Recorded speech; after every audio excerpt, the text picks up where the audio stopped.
오늘 4강부터 6강까지 3강을 좀 나눠볼 겁니다. 4강의 문제의 본질에 관한 얘기를 하겠습니다. 지난 27강 때도 제가 좀 말씀을 드렸는데요.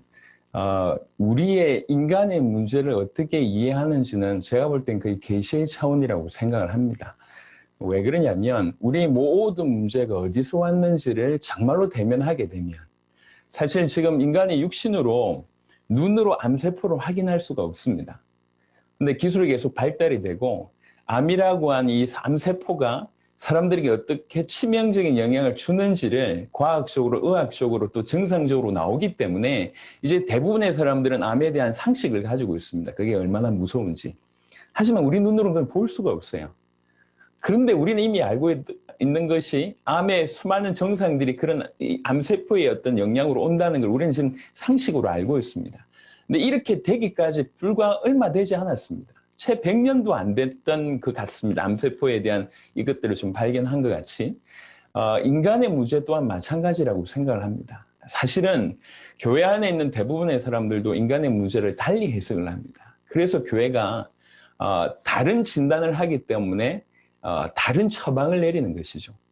그 의사가 해야 될 제일 큰 것은 올바른 진단을 하는 것이 첫 번째인데 올바로 진단하지 못하니 다른 처방을 하게 되어 있습니다. 교회가요, 인간의 문제가 정말로 무엇인지를 정확하게 전달하지 않기 때문에 수많은 성도들이 다른 데서 원인을 찾습니다. 그러니까 상당수 많은 사람들이 마음의 문제라고 생각을 하고 아니면 돈의 문제, 아니면 질병의 문제, 관계의 문제, 정치의 문제, 수많은 다른 데서 문제를 원인을 찾으려고 하니까 결국 끝은 항상 실패입니다. 우리 지금 선교사님들, 사역자들이 모이지 않습니까? 우리는 뭐 조금 무거운 말을 좀 하겠습니다. 우리는 적어도 우리에게 붙여진 양떼들을 책임져야 될 사람이고요. 우리에게 붙여진 교회를 책임져야 되고 우리가 지금 밟고 있는 선교지, 우리가 사역하고 있는 사역지를 책임져야 됩니다. 그러니까 올바른 신앙을 심지 않으면 우리가 열심히 했지만 정확한 내용과 올바른 믿음을 심지 않으면 열심히 사역한 것 같은데 주님이 원하시는 그런 합격점은 아닌 것 같습니다. 굉장히 무거운 책임감이죠. 과연 지금까지 우리가 사역을 하면서 우리를 통해서 연결된 사람들이 교회 안에 들어오기도 하고 응답을 받기도 하고 나름 어떤 쓰임을 받기도 하고 주님 앞에 귀중하게 쓰임받는 도구가 되기도 했지만 우리에게 연결된 모든 사람들이 바른 복음을 가지고 있고 올바른 믿음에 거하고 있는지는 우리가 냉정하게 되돌아봐야 됩니다. 지금 현재 우리나라에 교회를 다니고 있는 사람보다 교회를 다녔다가 떠났던 사람들이 훨씬 많습니다. 아시겠지만 현재 교회를 다니고 있는 사람이 10명이라고 하면 한때 교회를 다녔고 지금 교회를 떠나 있는 사람은 2~3배 더 많습니다.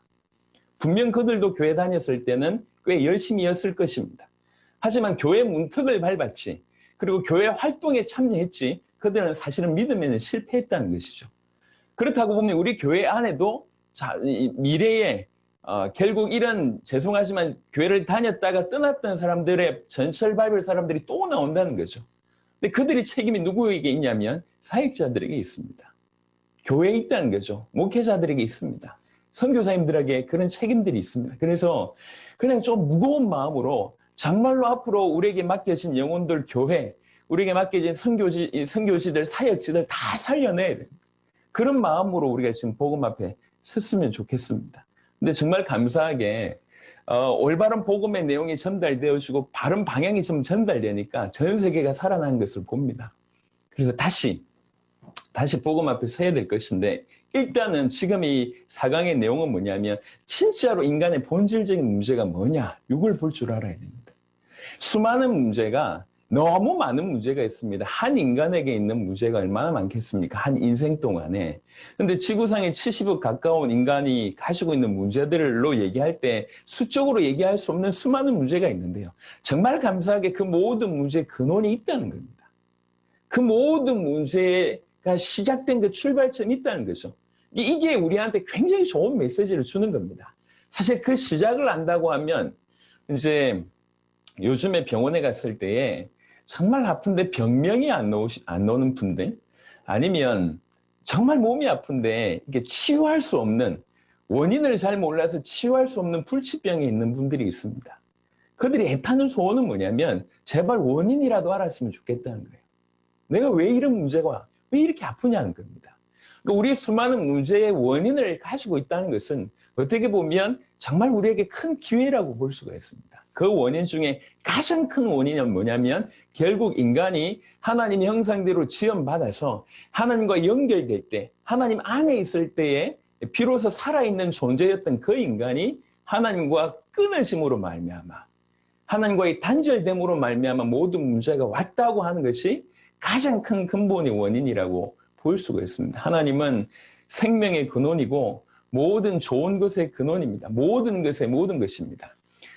출애굽기에 보면 모세가 하나님께 질문합니다. 하나님, 제가 저기 이제 우리 이스라엘 백성들한테 갔을 때 장로들 문제 설득하고 이래 해야 되는데 그들이 저한테 물을 겁니다. 누가 너를 보냈냐라고 얘기할 때 제가 뭐라고 얘기할까요? 하나님, 당신을 뭐라고 제가 표현해야 됩니까? 라고 물었을 때 우리 하나님께서 나는 스스로 있는 자니라. I am who I am 그렇게 말씀하셨지 않습니까? 나는 스스로 있는 자다라고 하는 이 표현은 그분이 자존하시고 그분이 얼마나 전능자인지에 대한 표현이기도 하지만 또 하나는 뭐냐면 스스로 계신 분이 한 분이라는 겁니다. 그 말은 무슨 말이냐면 그 외에는 절대로 스스로 있을 수 없을 뿐만 아니라 모든 만물은 스스로 계신 자에게 의존된다는 겁니다. 이분에 기동하여 이분에 의존하여 살 수밖에 없는 것이 만물입니다. 인간 또한 마찬가지입니다. 하나님만이 스스로 계신 분이기 때문에 하나님으로 말미암아 피조된 모든 창조물은 그 스스로 계신 자에게 의존해야지 살 수 있는 존재입니다. 특별히 우리 인간이 그렇습니다. 우리 인간은 절대로 하나님과 끊어지면 살 수 없는 그런 의미로서의 생명이 된 존재입니다. 그러니까 우리 인간의 모든 문제가 결국 어디서 왔냐면 그것에서 차단된 겁니다. 여러분 지금 예를 들면 지금 전기가 워낙 많이 발전됐는데 그래도 이제 아직 이 정전이 되는 나라들이 많지 않습니까? 전기가 끊어졌을 때 이렇게 어느 정도 힘들겠냔 말이죠. 제가 파키스탄에 갔었는데요. 저는 그래도 겨울보다 여름을 좋아하는데 날 더운 날은 정말 많이 힘들더라고요. 파키스탄 갔는데 너무 더워요. 근데 집에 들어가니까 집에 다 천정에 이렇게 선풍기가 이렇게 돌아가더라고요. 천정에 선풍기가 돌아가는데 너무 더울 때 끊어졌어요, 전기가. 그러니까 집 밖에도 못 나가는데 집 안에 있어야 되는데 전기가 끊어져서 선풍기가 안 돌아가요. 얼마나 숨이 탁탁 막히는지. 그러다가 어떻게 자가 발전해가지고 선풍기 돌아가는데 시원하지도 않지만 그 선풍기 돌아간 게 얼마나 행복한지요. 여러분 지금 전기 끊기면 우리에게 얼마나 불편함이 있습니까? 하나만 끊기도 그렇잖아요. 만약에 물이 끊기면 어떻게 되겠습니까? 전기가 끊기거나 물이 끊겼다고 얘기했을 때 우리가 살아낼 수 있는 불편함은 우리가 익히 알 수 있을 것입니다. 저 화장실 변기 내려가야 되는데 물이 끊겼어. 하루만 안 내려가면 온 집안이 악취입니다. 들어온 얘기 여기까지 하겠습니다. 중요한 것이 끊어졌을 때, 차단됐을 때 오는 어떤 그런 불편함 우리가 알 수 있지 않습니까? 하나님에게서 모든 좋은 것, 선한 것, 생명이 우리에게 흘러 들어오는데 그것이 차단이 된 겁니다. 저는 모태로부터 교회를 다녔습니다. 죄의 심각성은 그래도 좀 이렇게 제가 자각할 수 있으니까요. 내가 죄인이다 자각할 수 있으니까요. 또 한편으로는 사단에 대한 얘기는 경험해보지 못했지만 이렇게 좀 심각한 사람들 봤을 때 조금 이해가 됩니다. 하지만 정말 제가 인식하지 못했던 것은 하나님을 떠난 것이 얼마나 큰 문제인가에 대한 인식을 못했습니다. 그게 얼마나 큰 문제인지 경험할 수가 없는 부분이니까요. 정확하게는 깨달을 수 없는 부분이니까요. 하지만 성경은 우리는 스스로 계신 그분에게 창조 지음받은 존재이고 그분에게 의존하면서 살아갈 수밖에 없는 존재인데 그래서 그분과 연결되어졌을 때 그분 안에 있을 때 그분이 우리 안에 우리가 그분 안에 있을 때만 살아있는 존재가 되었는데 그분에게 끊어지는 일이 벌어진 겁니다.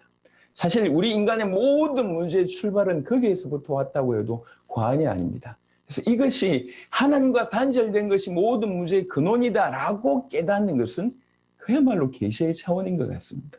하나님이 은혜를 주셔야지 알 수 있는 부분인 것 같습니다. 우리의 사역의 대상, 우리 모든 성도들이 바로 이 본질적인 문제 앞에 서게 해야 됩니다. 모든 당신의 문제의 출발은 하나님과 하나 되지 못하고 하나님과 끊어졌기 때문에 왔다는 것입니다. 늘 얘기하지만 생명은 생명 대신 하나님과 연결되어 있는 상태가 생명이고 하나님과 연결된 상태가 끊어진 걸 가지고 사망이라고 성경은 표현합니다. 항상 하나님과의 관계에서 생명과 사망을 표현합니다. 하나님과의 관계가 끊어지면 다른 말로 사망입니다. 또 다른 말로 지옥이라고 표현할 수가 있겠습니다. 그리고 하나님과 끊어졌다고 얘기할 때 그냥 적당하게 이웃 상태로 있는 것이 아닙니다. 그 끊어지면 그 관계가 즉시 원수의 관계로 바뀌었음에 대한 얘기가 로마서 5장에 나와 있습니다. 우리가 아직 죄인되었을 때, 5장 10절에는 우리가 아직 원수였을 때, 하나님과 끊어져 있는 그 순간부터는 우리는 진노받을 수밖에 없는 대상이며 하나님과의 원수가 되는 그런 상황입니다. 성경 구절, 프린트물은 없는 성경 구절 몇 구절 보겠습니다. 예레미야 2장을 한번 보겠습니다. 27강에서 우리가 한번 좀 훑어보긴 했는데요. 예레미야 2장 13절입니다. 예레미야 2장 13절, 내 백성이 두 가지 악을 행하였나니 곧 그들이 생수에 근원되는 나를 버린 것과 스스로 웅덩이를 판 것인데 그것은 그 물을 가두지 못할 터진 웅덩이니라. 내 백성이 악을 범했는데 가장 큰 악은 생수에 근원되는 나를 버렸다고 하는 것이고, 또 하나는 나름대로 있는 어떤 이 물을 가둘 수 있는 웅덩이를 팠다고 하는데 자기 나름대로 의지할 뭔가를 팠다는 것이죠. 근데 그 웅덩이가 결국 물을 가두지 못할 터진 웅덩이라는 얘기입니다. 하나님을, 생수에 근원되는 하나님을 버리고 하나님을 대신한 다른 것을 찾고 있는 이런 모습이 인간의 모습을 이렇게 표현합니다. 2장 19절에 보니까 예레미야 2장 19절, 네 악이 너를 징계하겠고 네 반역이 너를 책망할 것이라. 그런즉 네 하나님 여호와를 버림과 네 속에 나를 경외함이 없는 것이 악이요 고통인 줄 알라. 주 만군의 여호와의 말씀이니라. 하나님을 버린 것이 고통이고 악입니다. 하나님을 경외함이 없는 것이 고통이며 악이라고 성경은 분명히 얘기하고 있습니다. 하나님을 버린 것, 하나님을 떠난 것이 고통이며 악이며 모든 악 중에 대표적인 악이라고 성경은 얘기하고 있습니다. 예레미야 17장도 한번 보겠습니다. 예레미야 17장 13절, 예레미야 17장 13절, 이스라엘의 소망이신 여호와여, 무릇 주를 버리는 자는 다 수치를 당할 것이라. 무릇 여호와를 떠나는 자는 흙의 기록이 되오리니 이는 생수의 근원이신 여호와를 버림입니다. 생수의 근원이신 여호와를 버림이 바로 흙으로 돌아가는 길입니다. 죽음이라고 하는 것이죠. 저처럼 저도 모태신앙이기 때문에요. 교회를 오래 다니시면서 사실은 누가 보더라도 죄를 지었다라고 얘기할 때 그 죄책감을 느낄 수가 있습니다. 그런데 하나님을 떠나 있다, 이것이 모든 문제의 근원이다라고 하는 것은 참 좀처럼 발견하기 힘든 부분인 것 같습니다. 그런데 사실은 모든 문제의 근원이 바로 여기서부터 출발된다고 하는 것입니다. 우리가 창세기 2장 7절에 인간은 하나님과 함께해야 하는 존재라고 하는 부분에서의 의미로 생명이라고 제가 표현을 드렸습니다. 원래 우리가 그렇게 지음받았습니다. 그런데 그것에서 끊어진 거죠. 그 하나님과 단절된 것입니다. 그 순간부터 모든 고통과 죽음이 오는 것입니다. 이사야 1장에 이 부분이 조금 설명되어 있는 한 구절만 보고 바로 그 다음 진행하겠습니다. 이사야 1장 4절입니다. 이사야 1장 4절, 슬프다. 이제 이렇게 이사야가 지금 애통하는 겁니다. 슬프다. 범죄한 나라요, 허물진 백성이요, 행악의 종자요, 행위가 부패한 자식이로다. 이렇게 이제 표현합니다. 이스라엘에 대한 얘기를 하면서 정말 흠물진 백성이고 범죄한 나라고 행악의 종자고 행위가 부패한 자식이라고 얘기합니다. 그러면서 왜 그랬냐라고 얘기할 때 그들이 여호와를 버리며 이스라엘의 거룩하신 이를 만홀히 여겨 멀리하고 물러갔도다. 멀리하고 물러간 그들의 상태가 지금 이렇다는 것입니다. 그래서 구약 성경의 모든 메시지는 어떻게 보면 너희가 나에게 돌아오라, 회개하라, 이 메시지가 아주 강력하게 흘러가고 있지 않습니까? 그리고 이제 다시 하나님께로 돌아올 수 있는 메시지, 구원의 메시지인 메시아의 약속이 선지서 전반으로 흘러가고 있는 것을 우리가 보게 됩니다. 하나님은 끊임없이 돌아올 것을 얘기하고 있습니다. 근데 인간들은 하나님을 버린 겁니다. 하나님을 만홀히 여기하고 멀리 물러갑니다. 이게 최고의 악입니다. 그래서 우리뿐만 아니라 우리의 사역자뿐만 아니라 결국 사역자는 사역의 대상이 되는 수많은 양떼들, 저 영혼들, 저 교회들이 올바른 신앙 가운데 설 수 있도록 도와야 되는 것이 우리의 책임인데요. 올바른 믿음 가운데 서게 하려고 하면 그들이 지금 어떤 문제 가운데 있는지를 알게 해야 합니다. 돈 문제가 아닙니다. 정신의 문제가 아닙니다. 그냥 가정의 문제가 아닙니다. 그들로 하여금 그들의 인간, 그 인생 전체의 가장 본질적인 근원의 문제가 뭔지를 대면케 해야 됩니다. 하나님을 떠나서 모든 문제가 왔구나라고 하는 것들이 깨달아지는 순간, 그때부터는 달라집니다. 사지육신 멀쩡하다가 병원에 갔는데 본인은 못 느꼈었지만 암세포가 자라서 암 진단을 받게 되는 순간, 어제하고 오늘하고 내가 뭐 별 특별한 뭐 변화된 게 없는데 진단이 내려지기 전과 내려지고 난 후는 상황이 달라져요. 일단 자세가 달라집니다. 나는 못 느끼고 있었지만 내가 암이 걸렸구나라고 깨달아지면 그때부터는 어떻게 하면 이 암을 나을까를 굉장히 예민하게 이제 발부둥 칠 수밖에 없지 않습니까? 이와 마찬가지로 우리로 하여금 우리 모든 성도들, 모든 이 영혼들이 그들의 본질적인 문제가 뭔지를 대면케 해야 됩니다. 그들의 본질적인 문제는 결국 하나님을 떠나서 왔다는 거죠. 하나님과 끊어짐으로, 하나님과 단절됨으로 모든 문제가 왔다. 이게 가장 중요한 기본입니다. 그래서 왜 그러면 하나님과 단절되었는가? 왜 그러면 이런 일들이 이런 비극이 벌어졌는가? 지금 문제의 본질 4강의 두 번째 내용을 하고 있습니다. 왜 하나님과 단절되었는가라고 얘기할 때에 이사야 59장 2절에 보면 이런 구절이 있습니다. 오직 너희 죄악이 너희와 너희 하나님의 사이를 갈라놓았고 너희 죄가 그의 얼굴을 가려서 너희에게서 듣지 않으시게 함이니라.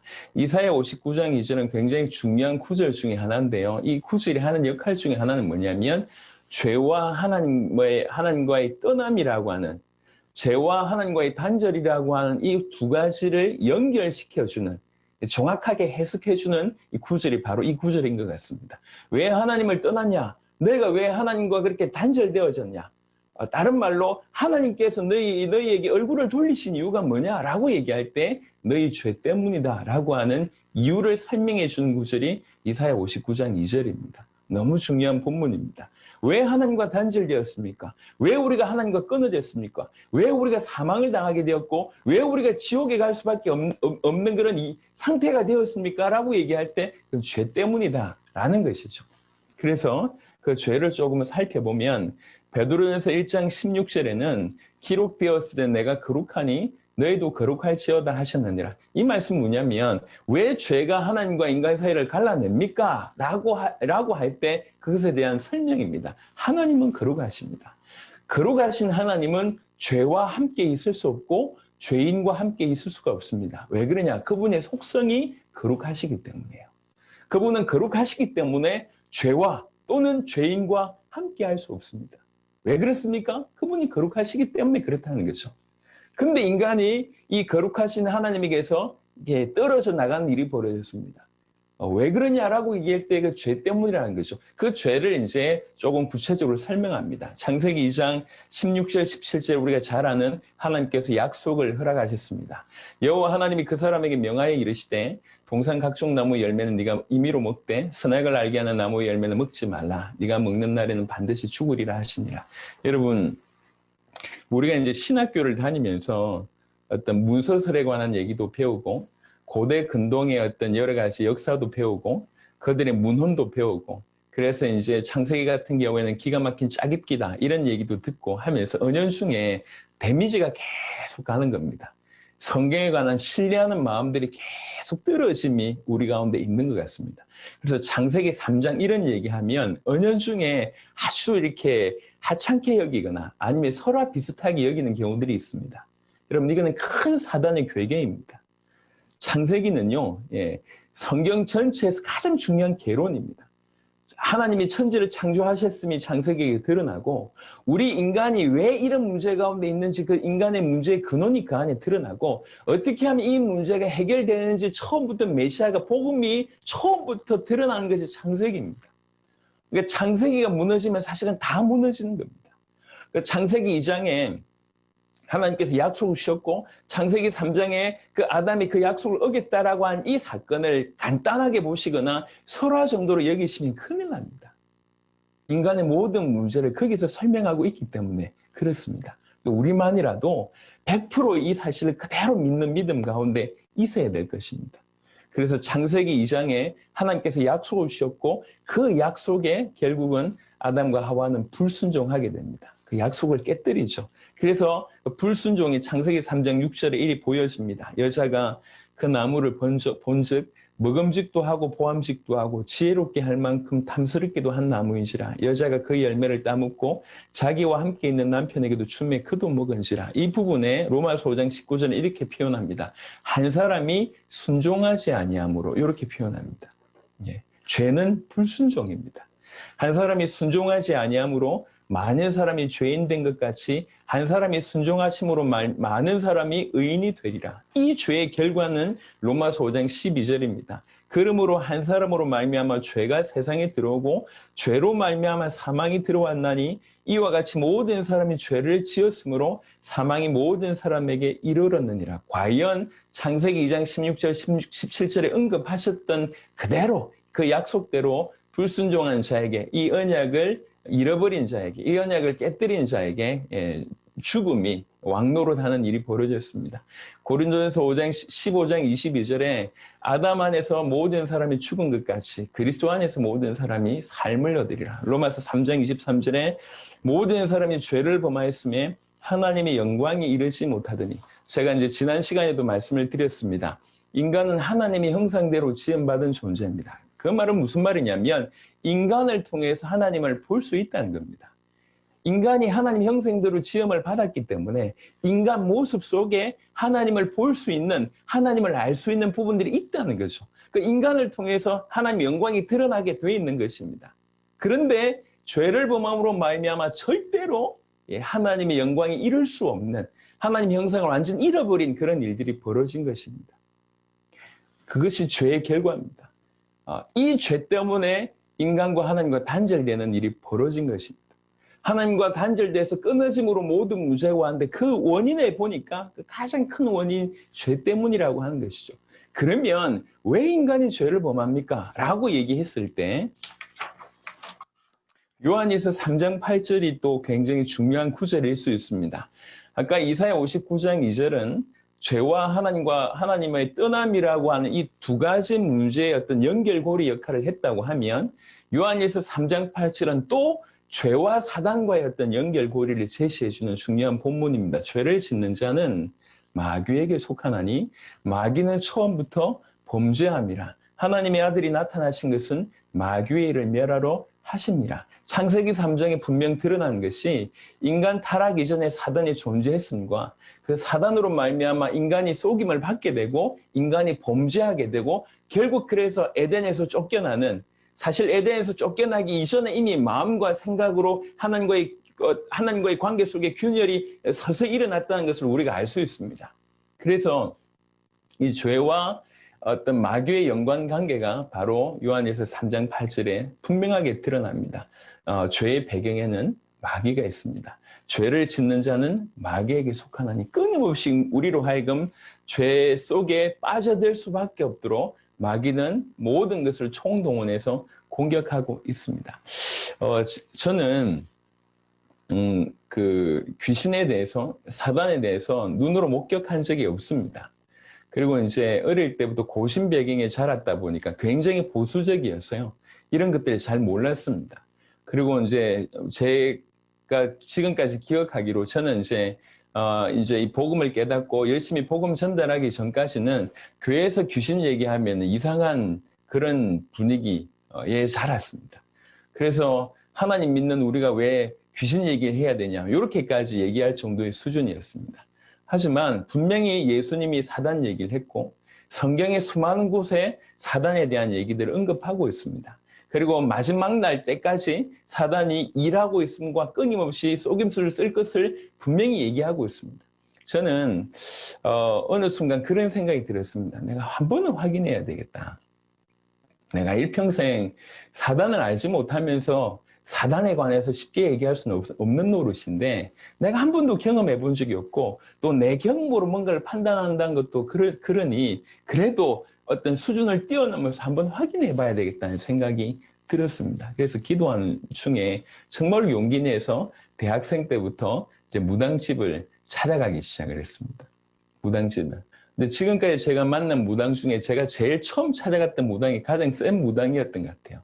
하필이면 처음 갔는데 제일 센 무당한테 찾아가지고 이제 그 복음 전하러 왔다고 하니까 그 저팔계 들고 있던 그 삼지청 들고 이제 쫓아나와가지고 제가 완전히 혼이 한번 났었었는데 그리고 나서도 제가 이제 계속 들어갔습니다. 나중에는 이제 요령이 생겨서 돈을 가지고 들어가가지고 점 보러 왔다 이래놓고 돈을 이제 앞에 내놓고 점을 봐달라고 얘기합니다.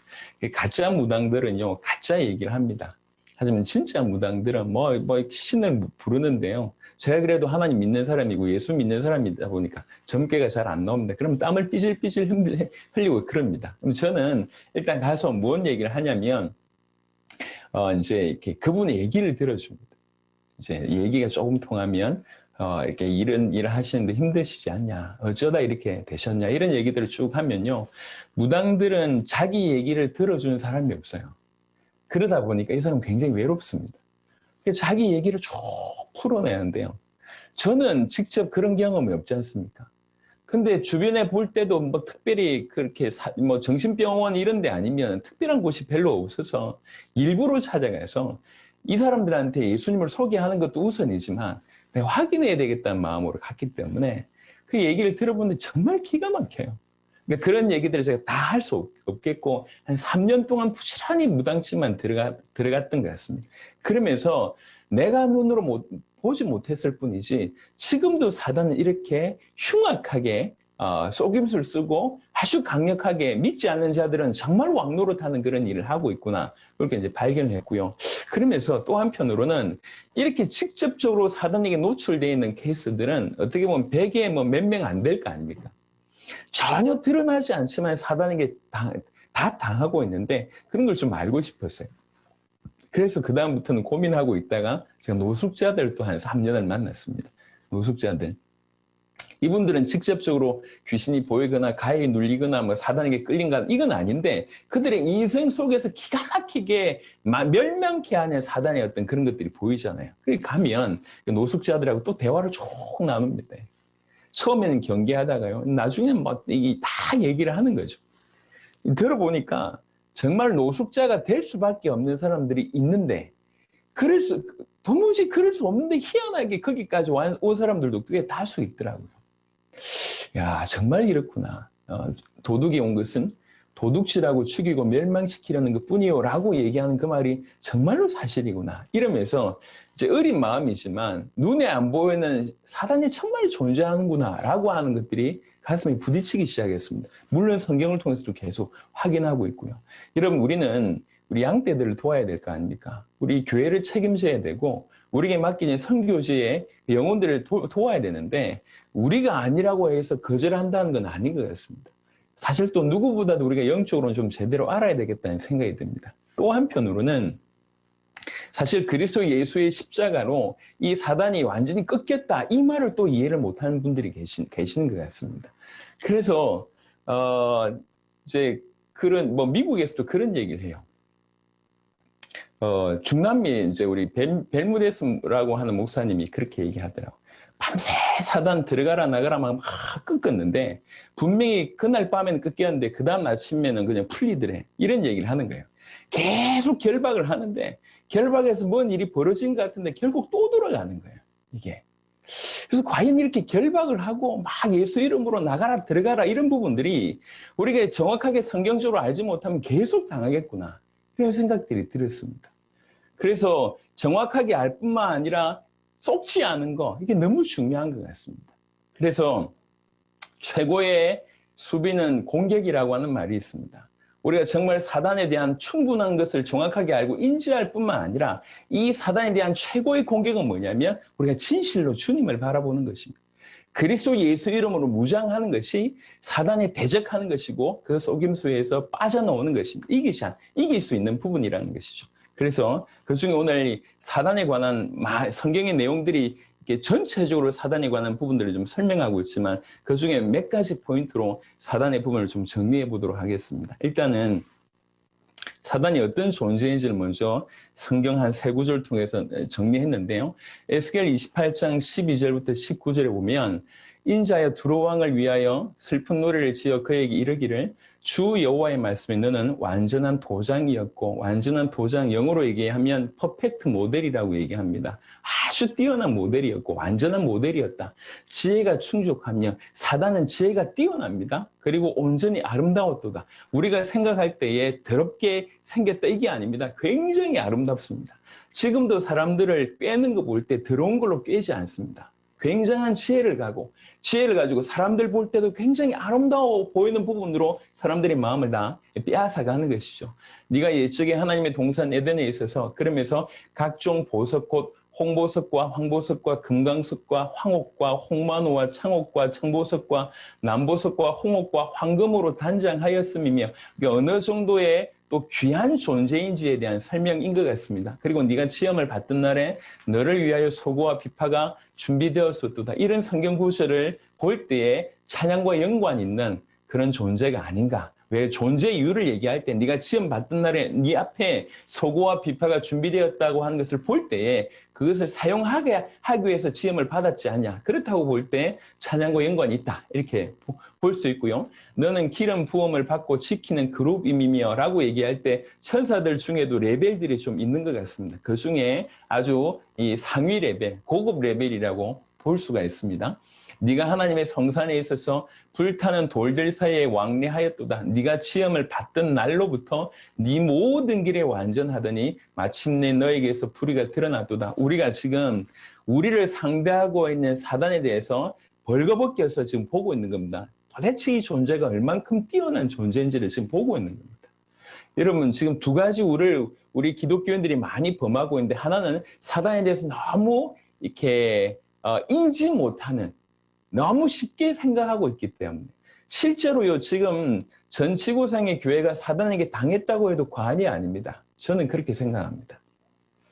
마태복음 16장에 주는 그리스도시요 살아계신 하나님의 아들이십니다라고 얘기할 때에 예수님께서 너는 베드로다 해놓고 이 교회 위에 너는 반석이다. 이 반석 위에 내가 내 교회를 세우리니 그 다음에 그 교회는 음부의 권세가 이기지 못한다 이렇게 되어 있습니다. 음부의 권세가 이기지 못한다.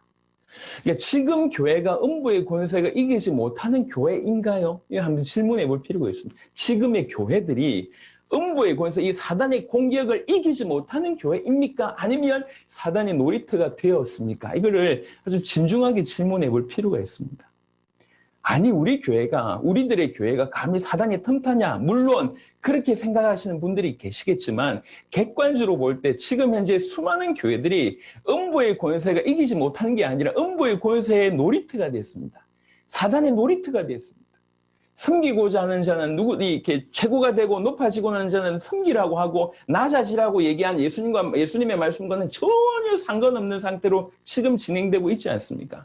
수많은 사람들이 예수 믿으면 자기를 위해서 사는 것이 아니라 주를 위해서 살아야 되는데 수많은 사람들이 예수 믿고 자기를 위해서 살고 심지어 자기를 위해서 예수를 이용하고 있지 않습니까? 이게 올바릅니까?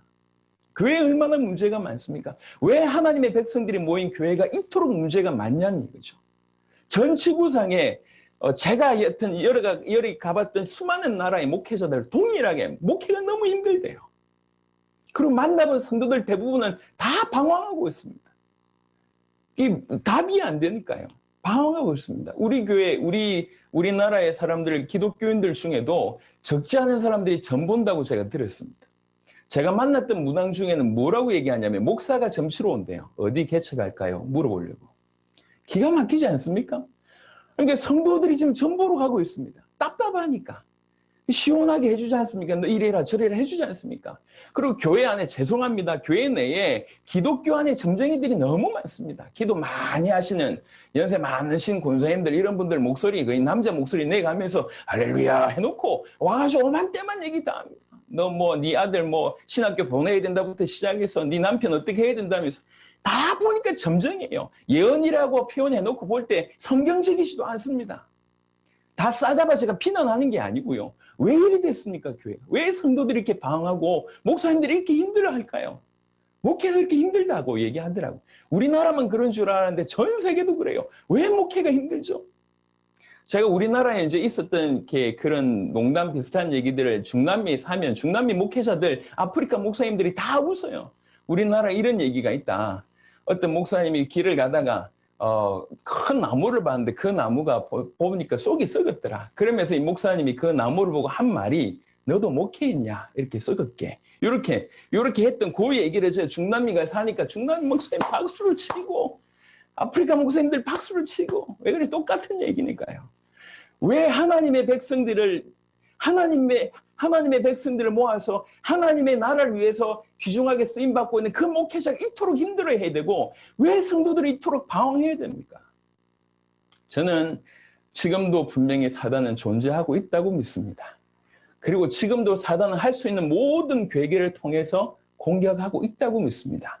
그리고 상당수 많은 자들이 많은 교회가 그 사단의 속임수를 눈치채지 못하고 당하고 있다고 저는 생각합니다. 지금도 분명히 사단은 존재합니다. 실상 24시간 우리에 대한 공격의 꼬피를 늦추지 않고 계속 공격하고 있습니다. 그런데 성도들은 인지하지 못합니다. 그러니 당하죠. 또 반대로 너무 사단에 예민해서 뭐든지 사단이래요. 뭐든지 귀신이래요. 그거 굉장히 조심해야 됩니다. 분명히 사단의 공격이 있을 뿐만 아니라 우리 인간의 약함이 같이 있습니다. 우리 인간의 약함을 무조건 귀신이라고 얘기할 때 이게 큰 문제가 돼요. 이건 구별해야 되는 것입니다. 그래서 한편으로는 영적인 어떤 힘을 거두어서 사단을 대적하는 부분이 있을 뿐만 아니라 한편으로는 우리 자신이 점점점 성화되는 부분들이 같이 가야 됩니다. 근데 우리 연약함을 이 귀신의 활동이다라고만 주장하게 되면 큰 문제가 됩니다. 모든 핑계를 귀신에게 갖다 대는 일이 벌어져요. 사단은 끊길지 모르겠지만 자기는 성화되지 않습니다. 올바르지 않습니다. 귀신의 공격, 사단의 공격이 있지만 동시에 우리 인간의 부족함, 불순종함, 연약함 이런 것들이 우리 안에 내재되어 있습니다. 이것들을 볼 줄 알아야 될 거 아닙니까? 그래서 한편으로는 너무 무시한 문제, 한편으로는 너무 예민해서 무조건 귀신 문제라고 갖다 대는 것은 큰 결함이 있습니다. 그래서 이게 정확하게 깨달아지지 않아서 너무너무 많이 방황을 하는 것 같아요.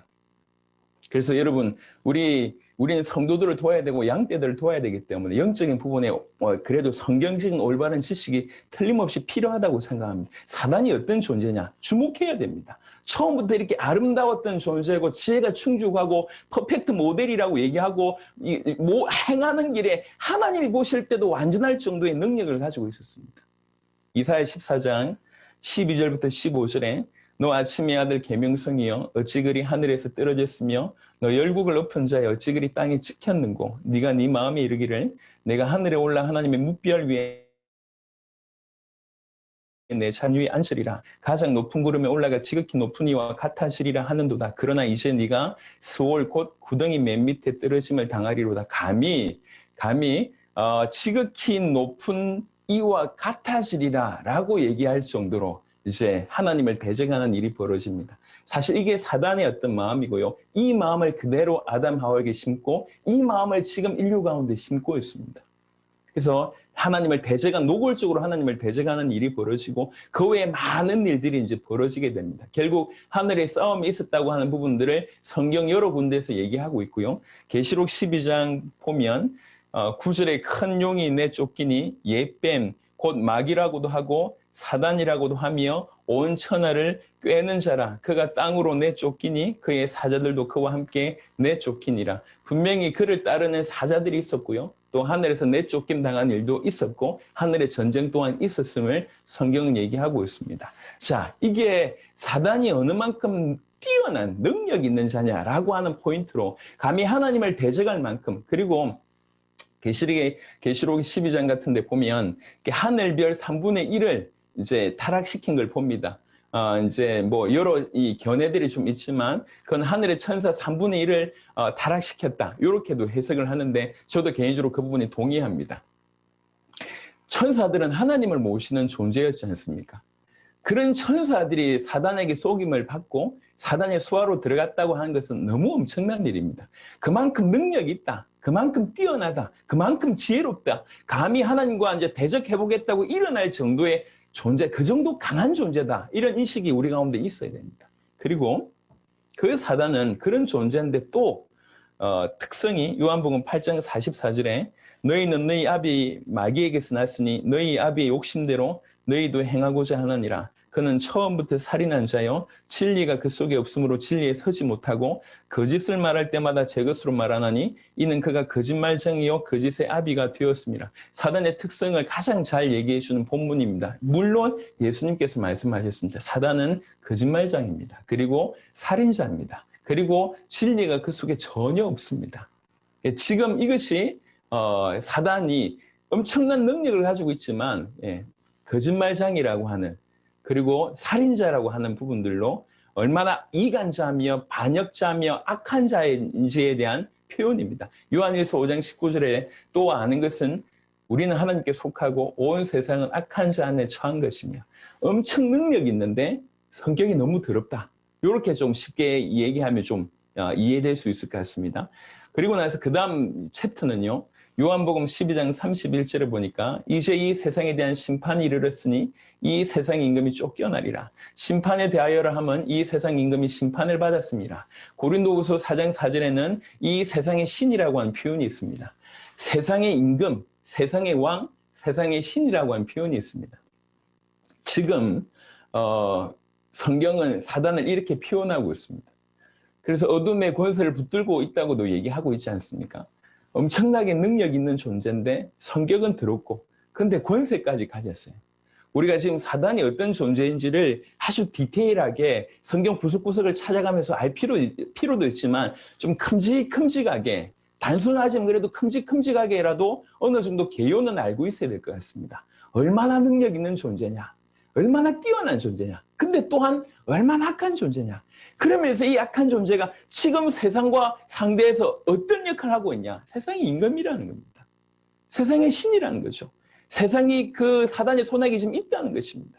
그리고 나서 요한복음 10장 10절에 도둑이 오는 것은 도둑질하고 죽이고 멸망시키려는 것뿐이요 내가 온 것은 양으로 생명을 얻게 하고 더 풍성히 얻게 하려는 것이라. 그런데 이 사단이 우리 개개인을 향하여 특별히 믿는 자들을 향해서 끊임없이 공격한다는 거죠. 그 능력 있고 그 악하고 권세 있는 존재가 우리를 주목해서 우리를 상대하는 것입니다. 이건 굉장한 얘기입니다. 사단은 지금까지 살다간 수학적으로 계산한다고 얘기할 때 한 70억을 먼저 이제 이렇게 살다 가셨다고 하면 70억의 인구 중에 얼마 정도가 천국에 갔을까요? 아니면 얼마 정도가 지옥에 갔을까요? 퍼센테이지를 낼 수는 없겠지만 적어도 90% 이상, 95% 이상은 지옥 갔다고 저는 생각을 합니다. 그렇다고 얘기할 때 적어도 60억 이상일 건데 60억 이상을 지옥 보낸 장본인이 사단이라고 해도 과언이 아니죠. 60억을 상대했습니다. 60억을 상대한 노하우를 가지고 우리를 상대합니다. 우리가 뭐가 강점인지 뭐가 단점인지 다 알고 있습니다. 어떤 부분을 공격하면 되는지를 알고 있습니다. 엄청나게 능력이 있고 큰 권세를 가지고 있고 엄청나게 악한 놈이 우리를 공격하는 거예요. 근데 공격을 할 때 여러분 그냥 사단은 장난친다라고 하는 표현이 있는데요. 사단은 장난치지 않습니다. 제가 누차 얘기하는 이 표현이 있는데요. 제가 이 부분을 설명할 때 딱 들어가 있는 인상 중에 하나가 가장 잘 설명할 수 있는 인상 중에 하나는 출애굽 장면인 것 같습니다. 10가지 기적을 이스라엘 백성은 체험을 하고 애국 백성은 다른 말로 10가지 재앙을 체험을 했지 않습니까? 10가지 재앙을 체험하고 나왔는데 다시 이스라엘 백성들을 잡아들이겠다고 막 쫓아왔는데 이제 앞에 홍해가 갈라져요. 누가 보더라도 하나님이 일으키신 기적입니다. 그리고 이스라엘 백성이 맨 땅처럼 그걸 건너가고 있습니다. 그 정도면 제정신 차려야 될 거 아닙니까? 여러분, 그 정도면 누가 보더라도 지금 하나님께 10번째 당했고 지금 홍해 앞에 왔는데 홍해가 갈라져 지구상에 없던 일입니다. 그러면 정신 차려야 될 거 아닙니까? 그럼에도 불구하고 잡겠다고 뛰어듭니다. 그게 애국 군대입니다. 그게 사단입니다. 지 죽을 줄 알고도 뛰어드는 겁니다. 여러분 우리 입장으로 한번 얘기를 해보겠습니다. 구원받은 자 속에 하나님의 계심을 우리는 의심할 수 있습니다. 내가 구원받았나 이렇게 의심할 수 있습니다. 하지만 우리를 공격하는 사단은 의심하지 않습니다. 우리에게 하나님 계심을, 우리 안에 주의 성령의 계심을 사단은 알고 있어요. 알고 있는데 덤빈다는 겁니다. 이해되십니까, 이게? 장난이 아니에요. 목숨 걸고 덤벼드는 거예요. 우리 안에 하나님 계신지 우리는 의심하지만 얘는 의심이 없어요. 알고 있어요. 알고 있는데 공격하는 겁니다. 그냥 대충 찌르는 게 아니에요. 생명 걸고 공격하는 겁니다. 생명 걸고. 제가 이제 동물의 왕국 한 장면에 보니까 이게 하이에나들 있지 않습니까? 이게 크지도 않는 하이에나들이 사자를 공격하고 호랑이를 공격하더라고요. 떼지어가지고, 떼지어. 야, 이게 나중에 이 호랑이하고 사자가 도망치더라고요. 이게 하이에나가 장난칩니까? 아닙니다. 호랑이라도 잡아먹겠다는 거지. 사자라도 잡아먹겠다는 거죠. 야, 무섭더라고요. 제가 그 장면을 보는데요. 여러분, 사단을 너무 우리가 쉽게 생각해서 당하는 것이고, 또 한편으로는 사단의 공격을 너무 또 우리가 정확하게 알지 못해서 당하는 것입니다. 하지만 분명히 아셔야 될 것은 사단은 장난치지 않습니다. 우리 안에 주의 성령의 계심을 우리가 구원받은 자임을 사단이 알고 있습니다. 구원받은 우리를 대적으로 생각하고 공격하는 겁니다. 목숨 걸고 공격합니다. 도적이 온 것은 도둑질하고 죽이고 멸망시키려는 것뿐이요. 이렇게 공격합니다. 이게 몰라가지고 이겨낼 수 있겠냔 말입니다. 그리스도 예수 이름으로 무장하지 않고 이겨낼 수 있겠습니까?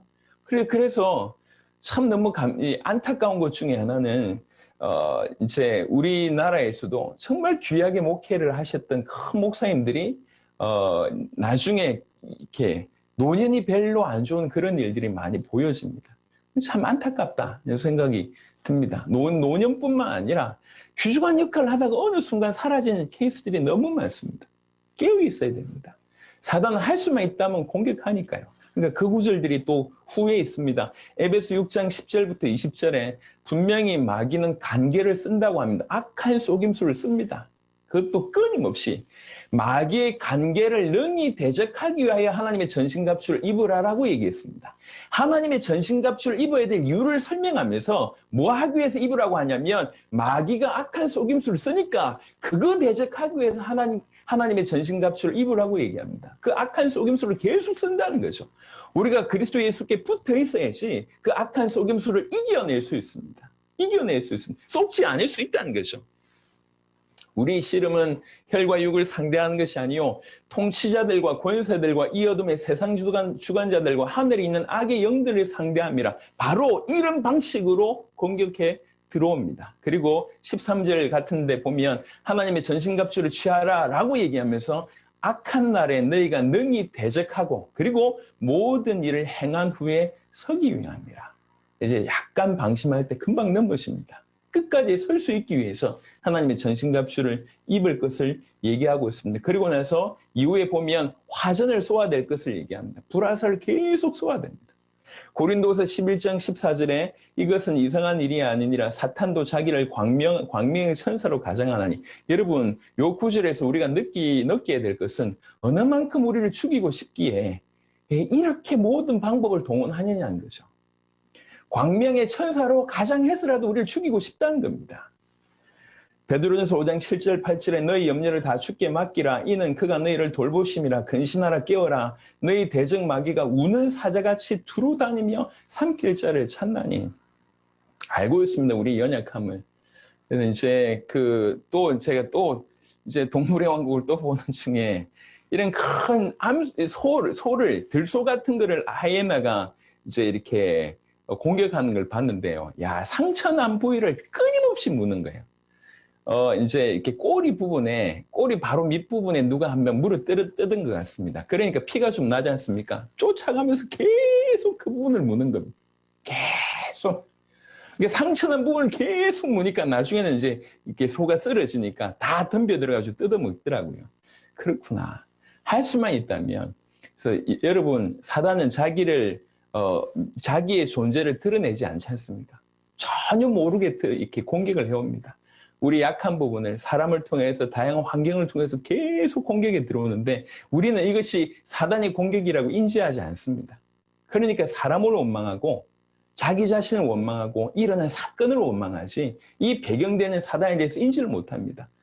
이것이 사단이 공격해 들어오는 거구나라고 얘기할 때 우리가 그리스도 예수 이름으로 이 사단의 어떤 결박들을 위해서 기도할 뿐만 아니라 이게 속임수라고 하는 것을 알면 더욱 그리스도에게 이렇게 더 그리스도에게 집중하고 그리스도 예수께 붙기만 한다고 하면 그 속임수를 넘어갈 수 있지 않습니까? 알지 못하니까 당한다는 것이죠. 하지만 이 정도로 강하게 공격한다는 것을 인지하셔야 됩니다. 아니니까 오늘날 교회나 성도들의 모습 속에서 너무 많은 구원받은 자임에도 불구하고 어떻게 보면 교회임에도 불구하고 말도 안 되는 사단에게 이렇게 당한 일들이 벌어지고 있는 것입니다. 이것들을 우리 성도들로 하여금 대면하게 해야 된다는 겁니다. 내 모든 문제의 근원에 죄가 있었구나. 사단이 있었구나. 하나님과 단절됨이 내 모든 문제의 근원이구나. 이것에 대해서 정말 진지하게 목도하게 해야 됩니다. 어떤 분이 그런 글을 썼던 걸로 기억이 납니다. 자기는 사람한테 실망하지 않는다고 하더라고요. 그러면서 하는 말이요. 사람한테 실망하지 않는다. 왜 그러냐? 그 사람들이 다 죄인 아니냐. 죄인이 죄 짓는 거 당연한 거 아니냐. 이렇게 얘기하시더라고요. 그렇게 훌륭한 얘기 해놓고 그분이 큰 실수를 해서 지금 이제 우리 교인들 사이에 굉장히 큰 데미지를 입고 있는데 여하튼 그럼에도 그때는 뭐 좀 중심이 있었던 것 같습니다. 하여튼 그분이 그렇게 표현을 했어요. 죄인이 죄 짓는 거 당연한 거 아니냐. 왜 그것 때문에 내가 상처를 받냐. 왜 그것 때문에 내가 아픔을 겪냐. 이렇게 표현을 했는데 참 맞는 말 같습니다. 우리가 정확하게 죄 때문에 그렇구나라고 하는 것만 봐도 많은 상처에서 해방받을 수 있을 겁니다. 죄인이 죄 짓는 것도 당연한 건데 왜 그게 내가 상처가 되냐. 그 죄인 배경에 사단 때문에 저러는데 공격에 내가 싸워야 될 대상이 사단이지. 죄지. 왜 사단 때문에 죄 때문에 당한 이 사람하고 내 싸워야 되고 이 사건하고 싸워야 되냐. 아니지 않냐. 싸움의 대상을 우리가 바로 설정할 수 있는 거죠.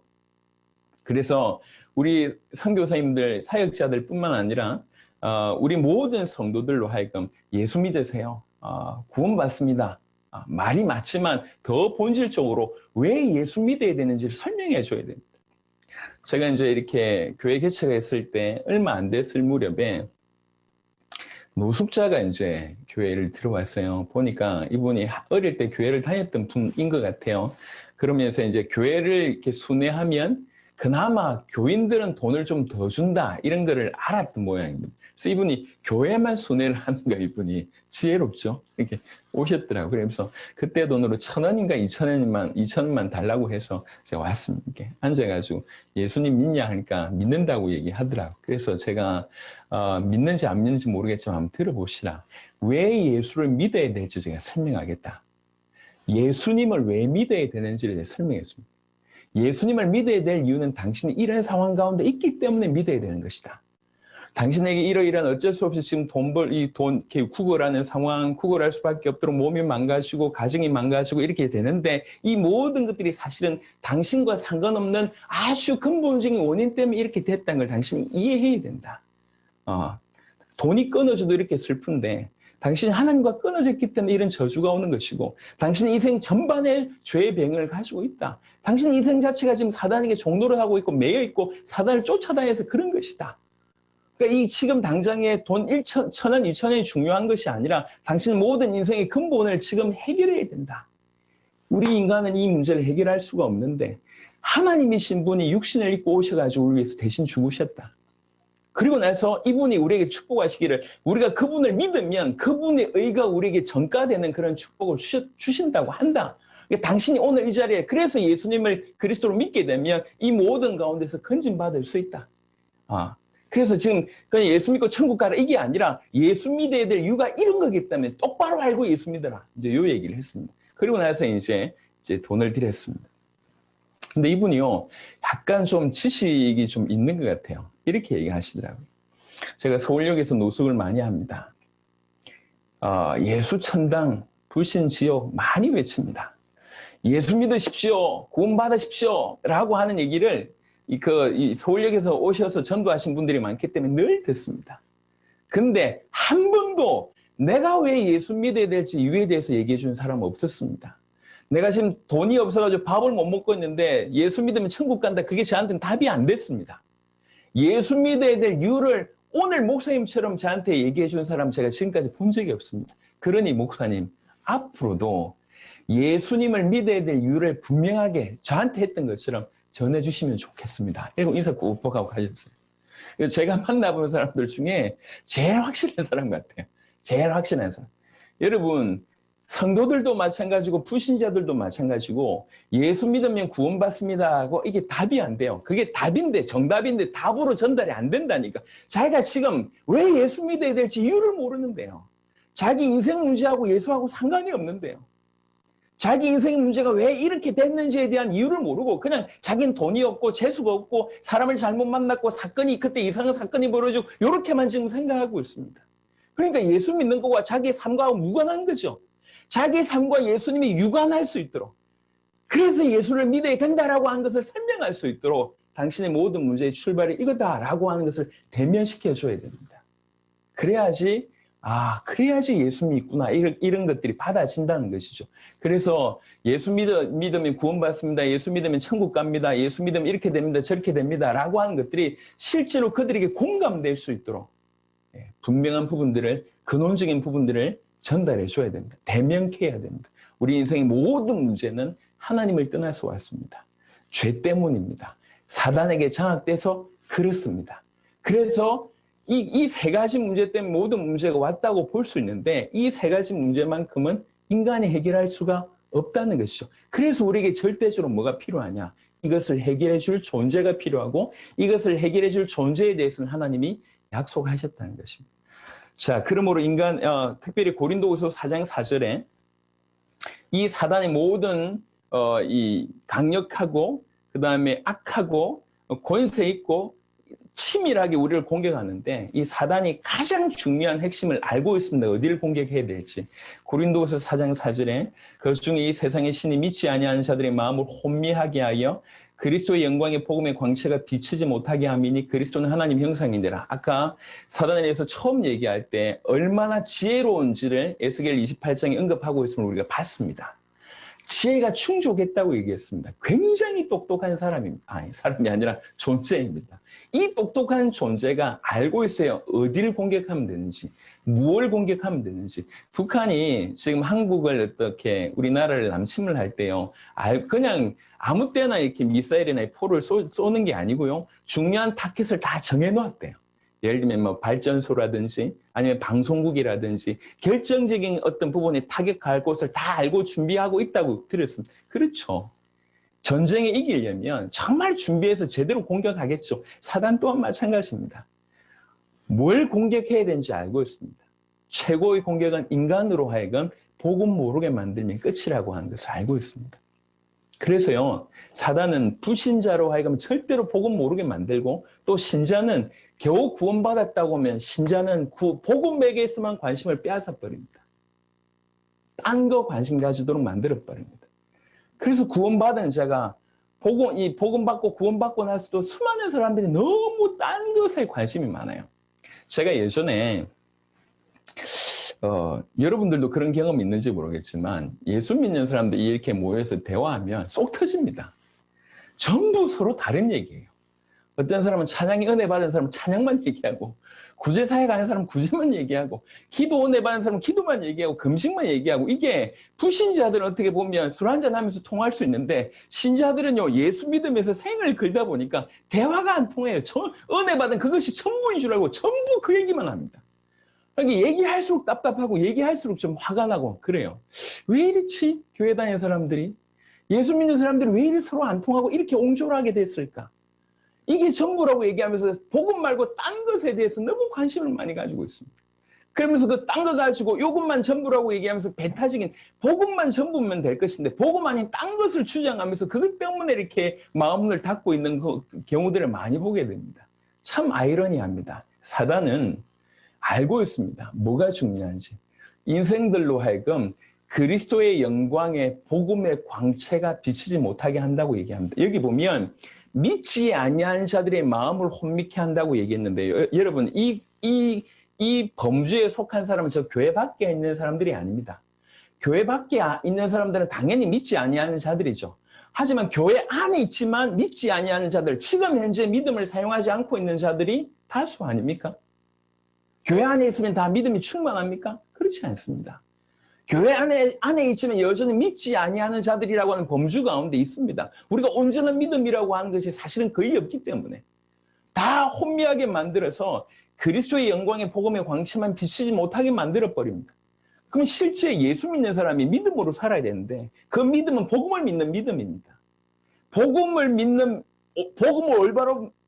올바른 복음을 알고 이 복음을 믿는 믿음으로 사는 게 참된 신앙생활인데 이 신앙생활이 지금 뭔가 어긋났다고 하는 것은 그 배경의 믿음에 관해서 질문해 봐야 되고 그 배경의 복음에 관해서 질문을 해봐야 됩니다.